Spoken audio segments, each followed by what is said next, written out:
चलेगा बच्चों। Next question पे आते हैं। 48 तक हमने कर लिया था, 49 पे आ रहे हैं हम। ठीक है, 49। देखिए 49 की अगर बात की जाए तो आपका क्वेश्चन है,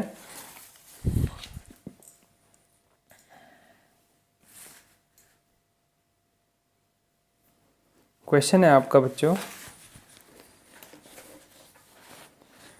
Jameel was instructed to complete the task by Monday.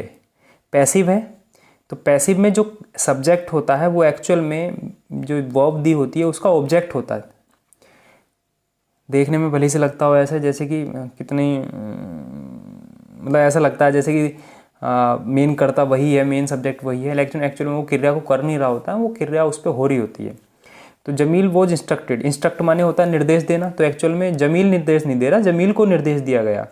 तो जमील को निर्देश दिया गया क्या करने का, टास्क को कंप्लीट करने का। कब तक, मंडे तक। तो मंडे तक कंप्लीट कर ले वो टास्क को, उसके बाद वो आगे कंप्लीट करने वाले एक्शन को नहीं करेगा। तो ये कंप्लीट करने वाला एक्शन मंडे के बाद नहीं होगा, मंडे तक वैलिड है। तो जब वो वाला एक्शन की समय सीमा बांध दी जाए तो वो टाइम दिखाना पड़ता है और फिर उससे पहले बाई लगा देते हैं। तो बाई का मतलब होता है लिमिट करना टाइम को, कि उसके बाद वो वैलिड नहीं होगा। ठीक है, तो कोई दिक्कत नहीं है, सेंटेंस सही है, नो एरर, मतलब नो इम्प्रूवमेंट, जरूरत ही नहीं है। इट सीम्ड ऐसा जान पड़ा, he was possessed with a demon. तो इसका हम ये मतलब देखते हैं कि अगर जैसे कि मान लीजिएगा डेमन की बात करें, तो डेमन की अगर बात कर रहे हैं हम, तो डेमन किसे कहते हैं, राक्षस को, मतलब कोई भी जो राक्षसी प्रवृत्ति का व्यक्ति है उसे डेविल जैसे बोल देते हैं हम, तो डेमन हो गया वो। तो अब डेमन जो होता है वो किसी पर कब्जा कर लेता है, उसे अब कब्जे में ले लेता है। ठीक है, तो जब डेमन कब्जे में ले लेता है किसी को, वो कहता है कि ये मेरा ही है। पजेस माने होता है किसी चीज को कब्जे में लेना, पजेस माने बच्चों कब्जे में लेना। अच्छा, यहाँ ही वॉज पजेस्ड लिखा है, तो ही वॉज पजेस्ड का मतलब पैसिव है, तो एक्चुअल में पजेस जो करा गया वो ही को करा गया। अच्छा, किसके द्वारा करा गया, वो राक्षस के द्वारा, मतलब राक्षस ने ये कहा कि ये मेरा है, यानी कि पजेस कर लिया, फिर उसे कुछ नहीं करने दे रहा वो। तो पजेस का मतलब लोग गांव में ये भी कह देते हैं कि उसमें आत्मा आ गई, उसमें भूत आ गया, उसमें हवा आ गई। तो वो हवा भूत जो होता है उसके लिए जैसे कहते हैं ना, उसमें भूत आ गया, तो आप कहोगे ही वॉज पजेस्ड। तो पजेस का मतलब अगर इतना सा सेंटेंस है ना कहीं लिखा हुआ, he was possessed, Ramesh was possessed, Sunita was possessed, Sonath का छोटा वाला वॉज पजेस्ड, तो इसका मतलब होता है कि उसमें आत्मा है, उसमें भूत प्रेत है, कोई भी ऐसे बोलते हैं जैसे। तो पजेस्ड का मतलब कब्जा करना होता है। अच्छा, कब्जे वाला एक्शन किसी के द्वारा होता है, तो वो जिसके द्वारा होता है उसके लिए जो सुटेबल प्रपोजिशन होती है वो बाई होती है। अगर आपने विद लगा रखा है तो एक्चुअल में डेमन भी पजेस हुआ है। ये दोनों विद के बाद जो डेमन है और ही जो है, ये दोनों ही शिकार हुए हैं फिर किसी तीसरे के। तो जो विद तब लगाते हैं जब कंपनी दी जाती है एक को दूसरे की, तो जो दोनों एक साथ होते हैं वो एक जैसे से हो जाते हैं। तो हम डेमन को नहीं यूज कर सकते विद के साथ, हमें बाई लगाना पड़ेगा क्योंकि डेमन ने कब्जा किया है। तो आपका आंसर हो गया ए, तो बाई आर डेमन, आंसर लिखिएगा ए।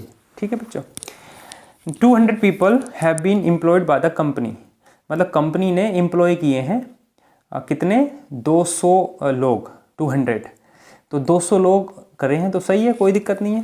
पीपल है, नाउन है, नाउन से पहले अगर एडजेक्टिव लगा है और वो एडजेक्टिव किसी नाउन से बनाया गया है तो उस नाउन में एस नहीं लगता, तो 100 के बाद एस नहीं लगेगा, तो एस लग गया क्योंकि एडजेक्टिव बनाया गया है। अगर किसी नाउन को एडजेक्टिव बनाकर किसी दूसरे नाउन के लिए यूज करा जाए तो वो नाउन कभी भी प्लोरल में नहीं चलेगा, क्योंकि वो एडजेक्टिव बन चुका होगा, एडजेक्टिव कभी बहुवचन होते नहीं है, तो इसलिए उसका एस हटाना पड़ता है हमें। तो 100 हमने हटा दिया, 100 में से एस हटा दिया तो 100 ही बचेगा। जबकि कुछ लोग ये कह सकते हैं कि सर 2 तो 100 को बता रहा, यस मैंने मान लिया 200 को बता रहा है, 2 के हिसाब से 100 आना चाहिए, लेकिन भैया 100 अगर मैंने कर दिया तो 100 पीपल को बता रहा होगा। अब 100 पीपल को बता रहा होगा, पीपल नाउन हो गया, जब ये नाउन हो गया तो एडजेक्टिव हुआ होगा, जब ये एडजेक्टिव हुआ होगा, एडजेक्टिव कभी बहुवचन बनते नहीं है, उनका कोई नंबर नहीं होता है, उनकी तो डिग्रियां होती हैं, तो हम इसमें से एस हटा देंगे, तो एस हटने के बाद ये बना, तो ये सही है, कोई इसमें एरर भी नहीं है, नो इम्प्रूवमेंट। नेक्स्ट पे आ जाओ। You should carry an umbrella as because it's raining. As और बिकॉज दो कंजंक्शन एक साथ नहीं आ सकते, एक ही आएगा। तो you should carry an umbrella because it's raining you should carry an umbrella. याद रखना, बिकॉज से बनने वाली क्लोज सबऑर्डिनेटिंग क्लोज होती है, और सबऑर्डिनेटिंग क्लोज शुरू में नहीं लिखी जाती। सबऑर्डिनेटिंग क्लोज हमेशा प्रिंसिपल क्लोज के बाद लिखा करो। तो you should carry an umbrella because it's raining, ये बाद में लिखा जाता बिकॉज इट्स रेनिंग। इसकी ये भी एक वजह है, ऐसा क्यों करते हैं, क्योंकि सबऑर्डिनेटिंग क्लोज जो होती हैं बच्चों, वो 3 प्रकार की होती हैं, noun close, adjective close, adverb close. अगर तुम मान लो बिकॉज इट्स रेनिंग, ये वाई का जवाब है, वाई क्यों, बिकॉज इट्स रेनिंग, तो वाई के जवाब एडवर्ब होते हैं। अच्छा, ये अगर एडवर्ब बना दिया तुमने, तो एडवर्ब के बाद कभी कोमा नहीं आता। देखा होगा तुमने, एडवर्ब के बाद कोमा नहीं लगता है, कोमे लगते हैं नाउन के बाद या प्रोनाउन के बाद। एडवर्ब कभी कोमा नहीं लेके चलता। तो जब एडवर्ब कोमा नहीं लेके चलेगा तो ये एरर हो जाएगी। तो इसका मतलब इसे पीछे उठा के रख दो। तो पीछे जहाँ भी लगा होगा वो देख लो। पहला ही वर्ड, पहला ही सेंटेंस है ए, आंसर हो गया ए। नेक्स्ट वर्ड पे आ जाओ, मतलब नेक्स्ट पे आ जाओ। हिज पेरेंट्स हर पेरेंट्स ऑलवेज इम्प्रेस्ड हर इन हर स्टडीज़। उसके पिताजियों ने, मतलब माँ बाप ने हमेशा उसे प्रभावित करा उसकी स्टडीज़ में, इम्प्रेस करा। माँ बाप क्या इम्प्रेस करते हैं, माँ बाप तो एनकरेज करेंगे, इसमें एनकरेज हो गया, प्रोत्साहित करेंगे। He gave me a 10 rupees note. Note एक वचन है, 10 के हिसाब से रुपीज़ आना चाहिए, क्योंकि बहुवचन 10 है तो 10 के हिसाब से बहुवचन लगना चाहिए। लेकिन एक्चुअल में ये रुपीज़ जो है वो नोट की विशेषता को बता रहा है ना। जब आप किसी दुकान पर गए तो आपको 10 रुपीज़ का नोट मिला या 10 रुपीज़ मिले, नोट मिला होगा ना, वो 10 रुपये का नोट। तो जब 10 रुपये का नोट मिला तो नोट मेन हो गया ना, 10 रुपये तो उस पर लिखे होंगे, तो नोट मिला ना आपको। जब नोट मिला तो नोट हो गया नाउन। जो चीज़ मिली है, जो हाथों में आई, जो टच कर सकते हो, वही तो नाउन है। तो नोट नाउन हो गया। तो ये शुरू का हिस्सा एडजेक्टिव हुआ होगा। एडजेक्टिव का कभी नंबर नहीं होता है, उसकी तो बस डिग्रियाँ होती हैं। तो नंबर हटा दो, इसका एस हटा दो, तो आंसर हो गया A. The ship sank and all his passengers were drowned. Ship जो था भैया वो डूब गया। देखिए, जो नॉन लिविंग चीज़ होती है उसके लिए सैंक यानी कि सिंक की सेकंड फॉर्म आई है, और जो पैसेंजर है सजीव हैं, पैसेंजर हैं सजीव हैं, लिविंग चीज़ के लिए डूबने की इंग्लिश ड्रोन होती है। आज ही मैंने बताई थी क्लास में, DROWN। ये डुबोना या डूबना दोनों की इंग्लिश होती है। चूँकि यहाँ पैसिव में दिया गया है तो ज़रूर पैसेंजर्स खुद नहीं डूबे हैं, वो किसी की वजह से डूबे हैं, क्योंकि जहाज़ की वजह, कोई ना कोई वजह रही है जहाज़ की, तो वो उस वजह से डूबे। अगर सेल्फ डूबते तो अलग बात होती, फिर वो ड्रोन ही आ जाता। तो हिज पैसेंजर, हिज किसके लिए यूज हुआ है, हिज तो इंसानों के लिए यूज होता है, लेकिन यहाँ तो जहाज़ निर्जीव चीज़ थी, तो हिज हटाओ और इट्स लगा दो, आंसर हो गया ऑल इट्स पैसेंजर्स, यानी कि बी।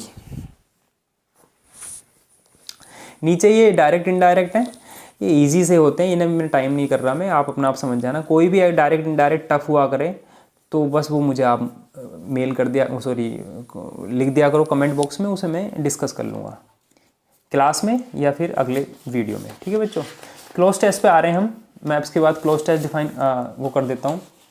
आज मैं क्लोज टेस्ट पढ़ा रहा था पैसेज वाला 1 वाला, लेकिन एक बच्चे ने कहा कि सर 1 नहीं पढ़ाओ, वो पढ़ा दो अगला वाला। तो कोई बात नहीं, मैं तो पढ़ाने के लिए हूँ। तो अब when you are driving abroad, एक छोटी सी बात मैंने बताई हुई थी क्लास में कि जैसे इसी सेंटेंस की बात की जाए, मतलब इसी क्वेश्चन की बात की जाए, इसमें इंक्लूड फर्स्ट फॉर्म में है, मेड सेकंड फॉर्म में है, कंटेन फर्स्ट, मीन्स फर्स्ट। अब 3 फर्स्ट फॉर्म में है, 1 सेकंड फॉर्म में है।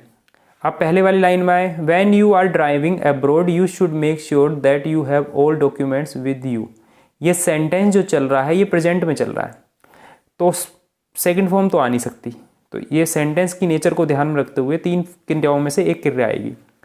These your password, your driving licence, insurance papers. Your password, your driving licence, insurance paper. अब इंक्लूड का मतलब होता है शामिल करना, मिलकर बना होना किसी चीज़ से, या उसको रखना। कंटेन माने भी रखना होता है।